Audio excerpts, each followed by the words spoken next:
see at the time were the Jewish stores, Eastern European, wonderful merchants with their, their green groceries, whatever they had. Avenue B had Polish bakeries, haberdashery stores, everything you could imagine. It was like an Eastern European village with a great mixture and equally a great prejudice. Right. Because the first to come had gotten a sense of this is our territory. They had forgotten where they came from. And little by little, they began to move up the ladder and move out, and more people began to come in. So when I bought this house in '61, I remember a paper, I won't mention their nationality to create any prejudice, but they were from Eastern Europe. And they were saying, what are you going to do? Come in and bring those. They used the word nigger spick into our neighborhood. And I looked at them, I said, wait a minute, what did you do? I said, you came as a DP. So at least we sold the cow to get me to America. And I said, how dare you talk like that? This is the land of the free. I don't see any feathers in your head. Are you Native American? And that was the early days, and they were tough days. And at that time I'm talking about, this block and all the surrounding blocks were alive with children, sound of children everywhere you went, a musical sound. And across the street was a public school, open, in full swing. At that particular time when we arrived, that building across the street, the very first period of time, it was called the Christodora House, was a settlement house. Subsequently, it became what should I call it, training school for the Department of Social Services. Maybe quite a number of people, 100 people or maybe many more, working there. And they worked late into the evening. They were a great source of revenue to local delis and little stores and all that. And the neighborhood remained very much the same. Up to the 60s, the early 70s, people began to, as it were, feel their oats. The young people began to form gangs. The gangs were Italian, each strictly Italian, strictly mixed Irish, Italian, German, the Caucasian gangs, Puerto Rican gangs, black gangs. The black gangs were mostly Avenue D.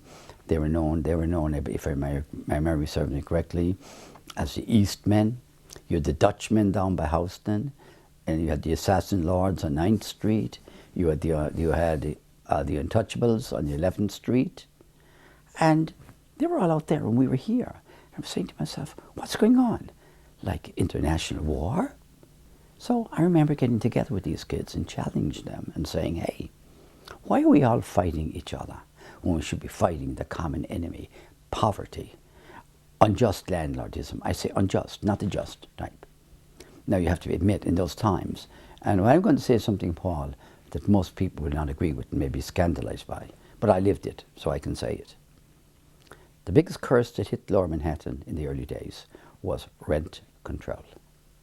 And the reason being, at 604, which I controlled for a number of years, we had a loft lease in that building. There were tenants in 57 and 8 paying $11, $12 to $19 to $20 a month rent. Across the street where there's now a building, used to be up until about 4 months ago an empty lot.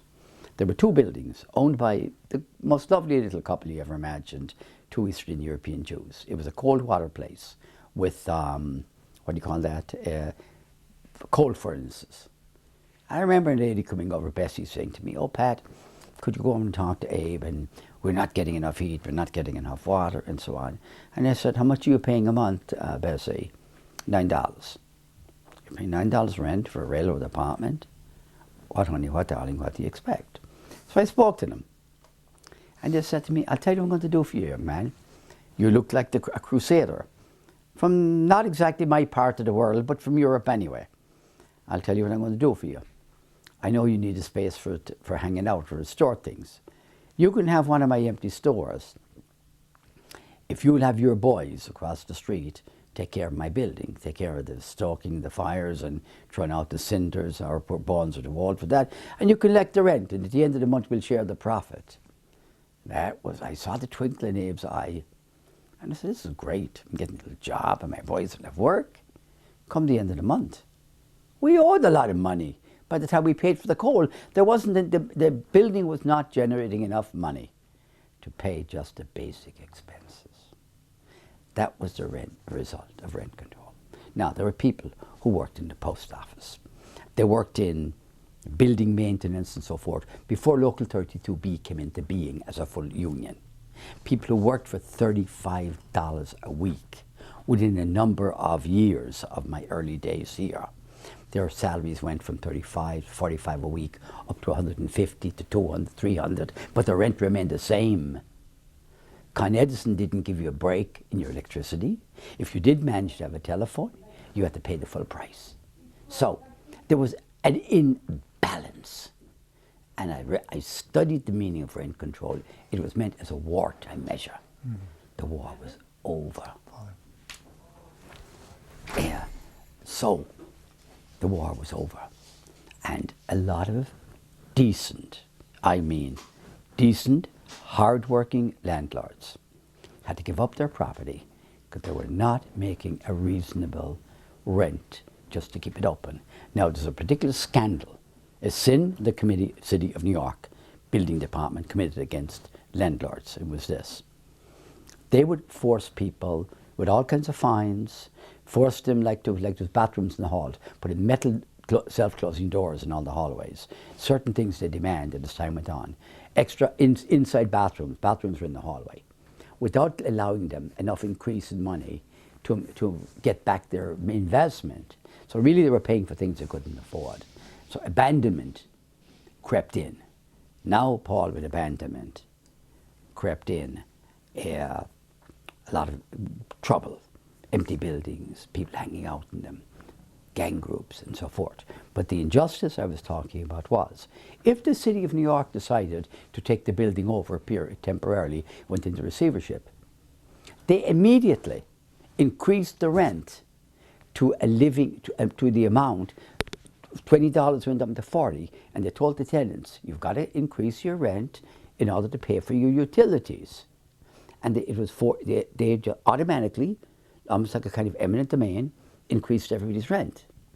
But if you come in and bought the building from the city, a couple of months later, the rent went back to the original starvation rent.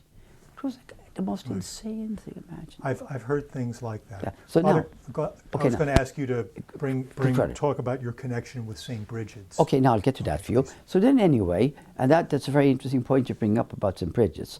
At that particular time, as you're aware, the way parish is run down here, the catchment area for St. Brigid's, now I may be a little off here, but I'm as close to I can remember.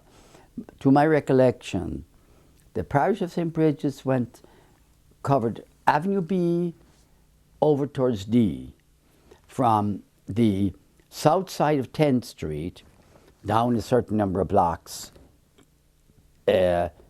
south of here. It went over as east to D, but I believe it's if I'm not mistaken, the cutoff line would have been along maybe part of A, but most of D, because you had in between St. Emmerich's, and you had Mary Helper Christians, you had Redeemer. You had also Holy Redeemer, and of course it started in between the Polish Church, which was St. Stan's. Now, there was no major problem because at that particular time, the diocese was still tolerating, if not encouraging, national parishes. But they committed a terrible injustice against the Hispanics by saying, oh, let them learn English.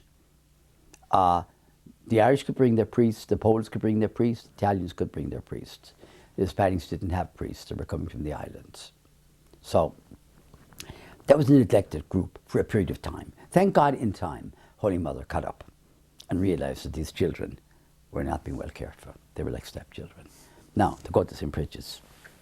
My first encounter with St. Brigid's was when a bunch of, I will never forget the word that the usher used. He was Polish, and I didn't like him the minute I saw him. We arrived at St. Brigid's for the children's mass on a Sunday morning, and my boys were dressed in their Sunday best, which were hand-me-downs they got from wherever. And we were stopped at the door by the usher who said, get these little ragamuffins out of here, tell them go home and get dressed. It's Sunday. And I said, they are dressed.